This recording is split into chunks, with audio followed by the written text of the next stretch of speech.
Welcome to the Bill Kelly Podcast, critical discussions in critical times. Here's your host, Bill Kelly.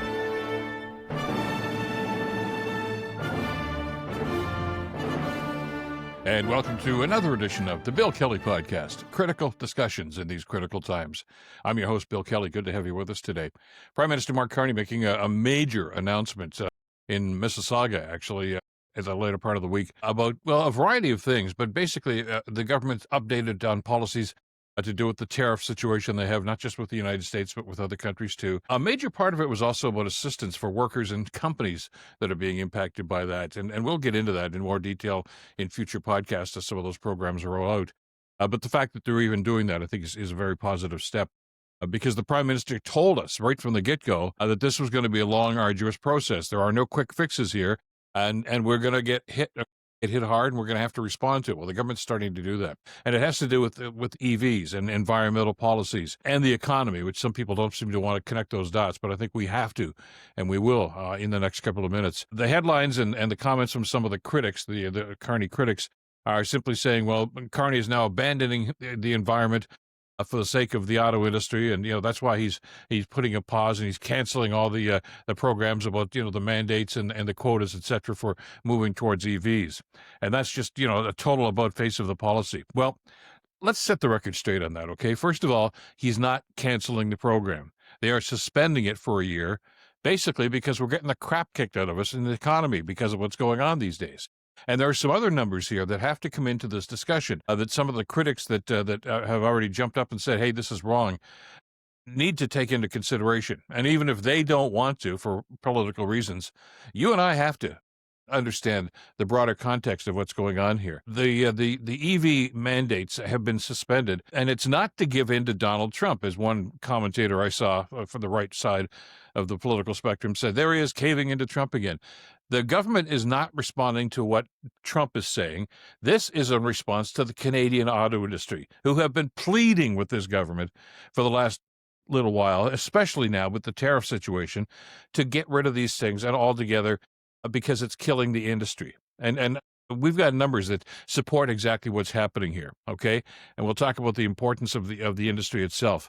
Let's, instead of looking at this thing with tunnel vision, let's look at a broader spectrum here, okay? The very day that the Prime Minister made the announcement that they were going to suspend this program for a year to reevaluate it, General Motors announces that TFT Global, which is one of the parts manufacturers that works with them in the Oshawa plant, is now laying off 250 workers. Effective immediately at the Oshawa plant. Bad news for them. Bad news for the Windsor plant, too. I mean, because as we've talked about in the podcast over the last couple of weeks and months, I suppose now, transportation and warehousing sector has been really hit hard by these tariffs.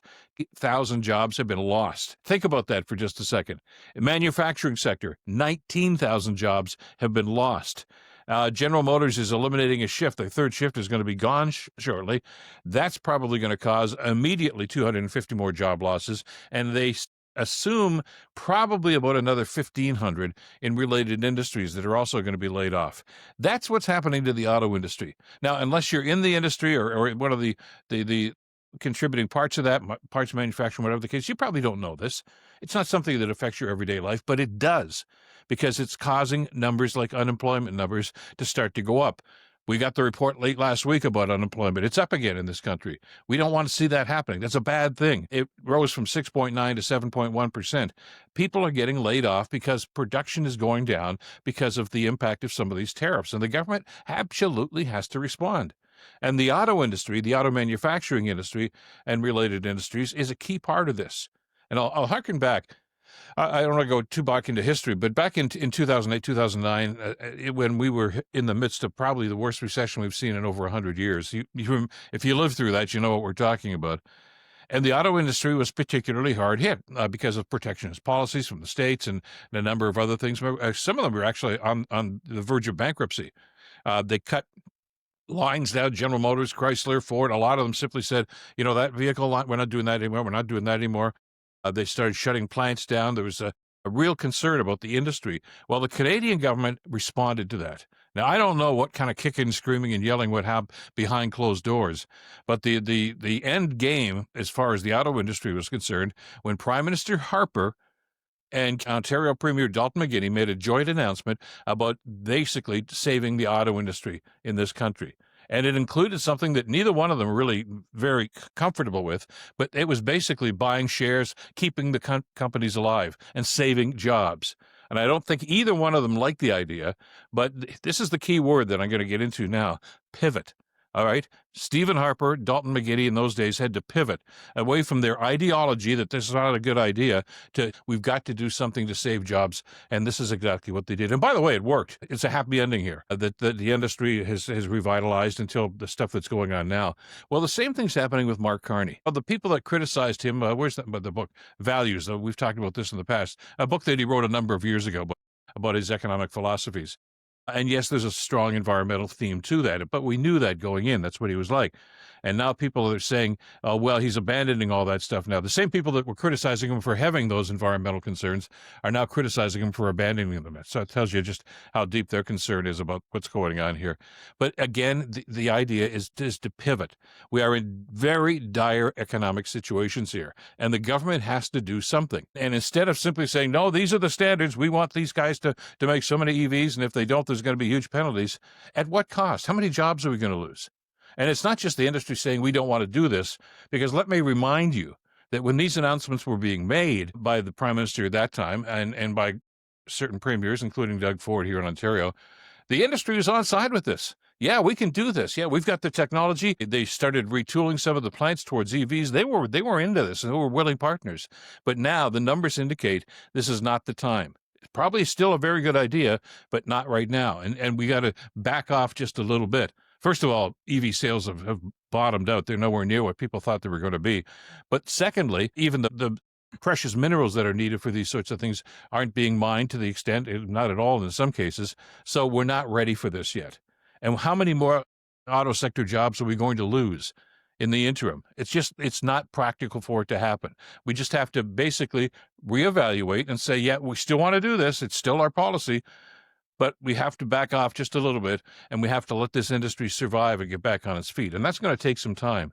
So the pause, and again, it's not a cancellation, it's a pause, makes all kinds of sense.